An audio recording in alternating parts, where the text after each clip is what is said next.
नमस्कार दोस्तों, आरो यारो टेस्ट सीरीज के इस वीडियो में आप सभी का हार्दिक स्वागत है। आज हम टेस्ट नंबर 7 को देखेंगे और आज के इस टेस्ट में हमने इतिहास और भूगोल के महत्वपूर्ण प्रश्नों को शामिल किया है।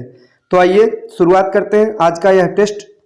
आज का हमारा पहला प्रश्न है कि किस क्रांतिकारी संगठन ने रूस के साथ मिलकर मित्रता सप्ताह मनाना प्रारंभ किया।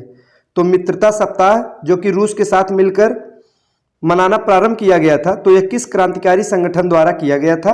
तो इसका सही जवाब हो जाएगा नौजवान सभा, ऑप्शन नंबर सी, नौजवान सभा द्वारा रूस के साथ मिलकर मित्रता सप्ताह मनाना प्रारंभ किया गया था। तो आइए नौजवान सभा के बारे में कुछ महत्वपूर्ण जानकारी देखते हैं। दोस्तों, नौजवान सभा की स्थापना 1926 में हुई थी, 1926 में, और यह कहाँ हुई थी, तो पंजाब में हुई थी। 1926 में पंजाब में नौजवान सभा की स्थापना हुई थी। और अगर संस्थापक की बात की जाए तो भगत सिंह इसके संस्थापक में प्रमुख रूप से भगत सिंह और इनके साथ में छबील दास और यशपाल थे। तो दोस्तों, अगर संस्थापक पूछा जाए तो भगत सिंह का नाम याद रखिएगा, संस्थापक भगत सिंह थे।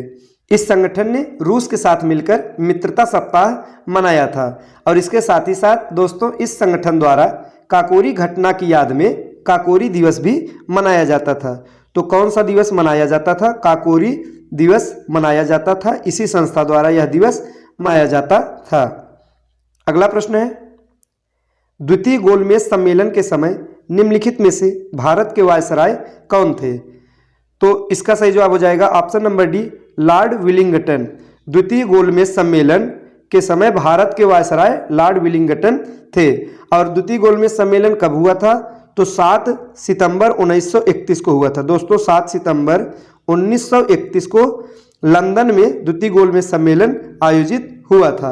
और अगर पूछा जाए लंदन में यह सम्मेलन कहाँ पे हुआ था, तो लंदन के सेंट जेम्स पैलेस में हुआ था। दोस्तों, कुल 3 गोलमेज सम्मेलन हुए थे। 1930 में पहला हुआ था, और 1931 में दूसरा सम्मेलन हुआ था, और 32 में तीसरा सम्मेलन हुआ था। और परीक्षा में पूछा जाता है कि तीनों गोलमेज सम्मेलन में शामिल होने वाले एकमात्र भारतीय कौन थे? तो डॉक्टर भीमराव अंबेडकर एकमात्र भारतीय थे जो कि तीनों गोलमेज सम्मेलन में शामिल हुए थे। और द्वितीय गोलमेज सम्मेलन में कांग्रेस की तरफ से गांधी जी सम्मिलित हुए थे। गांधी जी उस समय लंदन गए थे। अगला प्रश्न है, निम्नलिखित में से गलत कथन की पहचान कीजिए। तो आइए देखते हैं दोस्तों, 4 कथन दिए गए हैं, तो इसमें से कौन सा गलत है देखते हैं। पहला कथन है, संविधान सभा में सरोजिनी नायडू उत्तर प्रदेश से थी। दोस्तों, यह कथन गलत है। संविधान सभा में सरोजिनी नायडू उत्तर प्रदेश से नहीं थी, बल्कि इन्होंने बिहार से प्रतिनिधित्व किया था। तो उत्तर प्रदेश के स्थान पर सही क्या हो जाएगा? बिहार। सरोजिनी नायडू ने बिहार का प्रतिनिधित्व किया था, न कि उत्तर प्रदेश का। अगला कथन है, संविधान सभा की पहली बैठक 9 दिसंबर 1946 को हुई थी। यह बिल्कुल सही कथन है। संविधान सभा की पहली बैठक 9 दिसंबर 1946 को हुई थी। और इस बैठक में डॉक्टर सच्चिदानंद सिन्हा को अस्थायी अध्यक्ष बनाया गया था। तो दोस्तों, पहली बैठक 9 दिसंबर को हुई थी। उसके बाद 11 दिसंबर को दूसरी बैठक हुई थी, जिसमें डॉक्टर राजेंद्र प्रसाद को अस्थायी अध्यक्ष बनाया गया था। और इसके बाद 13 दिसंबर को अगली बैठक हुई थी, जिसमें पंडित जवाहरलाल नेहरू द्वारा प्रस्तावना को पेश किया गया था। और अगला कथन है, सी है, संविधान सभा में कुल 15 महिला सदस्य शामिल थी। बिल्कुल सही है। डी है, संविधान सभा में कुल 8 निर्दलीय प्रत्याशी निर्वाचित हुए। यह भी सही है। तो दिए गए विकल्पों में से कौन सा गलत है? Option number A. दोस्तों, संविधान सभा में सरोजिनी नायडू ने बिहार से प्रतिनिधित्व किया था। अगला प्रश्न है, कर्च जल संधि निम्नलिखित में से जोड़ता है। तो दोस्तों, कर्च जल संधि किसको किसको जोड़ता है? तो इसका सही जवाब हो जाएगा ऑप्शन नंबर बी, अजो सागर को काला सागर से जोड़ता है। तो कर्च जल संधि किसको जोड़ता है? अजो सागर को काला सागर से जोड़ता है। और अगर पूछा जाए काला सागर को मरमरा सागर से कौन सी जल संधि जोड़ती है? तो बॉस्फोरस जल संधि। दोस्तों, बॉस्फोरस जल संधि काला सागर को मरमरा सागर से जोड़ती है। तो इसका सही जवाब हो जाएगा ऑप्शन नंबर बी, अजो सागर को काला सागर से। अगला प्रश्न है, निम्नलिखित में सही सुमेलित नहीं है। तो एक तरफ पठार दिया गया है, दूसरी तरफ देश का नाम है। आइए देखते हैं। पहला है एबिसीनियन पठार, इथोपिया। दोस्तों यह बिल्कुल सही है। ऑप्शन नंबर बी है बोगोटा पठार, मध्य मैक्सिको। ये गलत हो जाएगा। बोगोटा पठार यह कोलंबिया में स्थित है। यह कहाँ स्थित है? तो कोलंबिया में स्थित है। और ऑप्शन नंबर सी है लॉरेंसिया पठार, कनाडा। ये भी सही है। और डी है मेसेटा पठार, स्पेन। यह भी सही है। तो कौन सा सही सुमेलित नहीं है? ऑप्शन नंबर बी, यह सही सुमेलित नहीं है। आगे है निम्नलिखित में से कौन सा देश भूमध्य सागर से संलग्न देश नहीं है? सही जवाब हो जाएगा Djibouti. Option number C, Djibouti.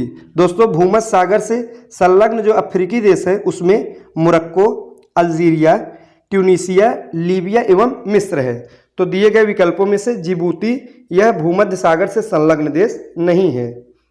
अगला प्रश्न है निम्नलिखित में से सुमेलित नहीं है। तो आइए देखते हैं। ए है विटीकल्चर, अंगूर की खेती।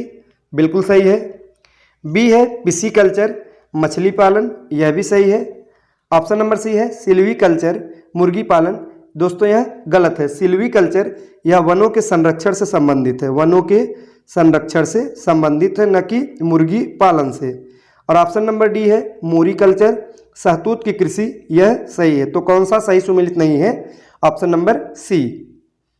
आगे है निम्नलिखित में किस नदी के ऊपरी मार्ग में मीठा जल का परंतु निचले भाग में खारे जल का प्रवाह मिलता है? महत्वपूर्ण प्रश्न है।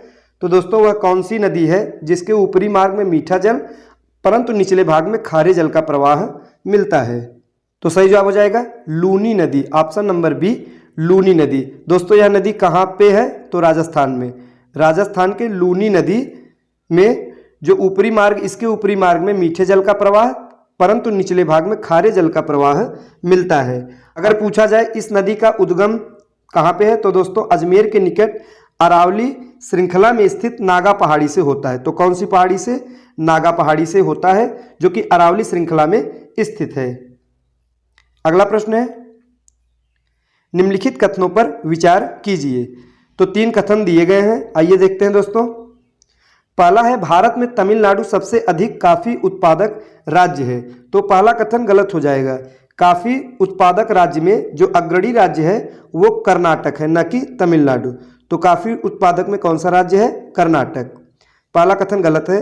दूसरा है रबड़ उत्पादन में केरल का स्थान प्रथम है। ये सही है दोस्तों। और तीसरा है तमिलनाडु में नीलगिरी रबड़ उत्पादन के लिए प्रसिद्ध है। तो दोस्तों यह गलत है। रबड़ उत्पादन के लिए केरल प्रसिद्ध है। तो कौन सा सही हो जाएगा? ऑप्शन नंबर बी, केवल 2।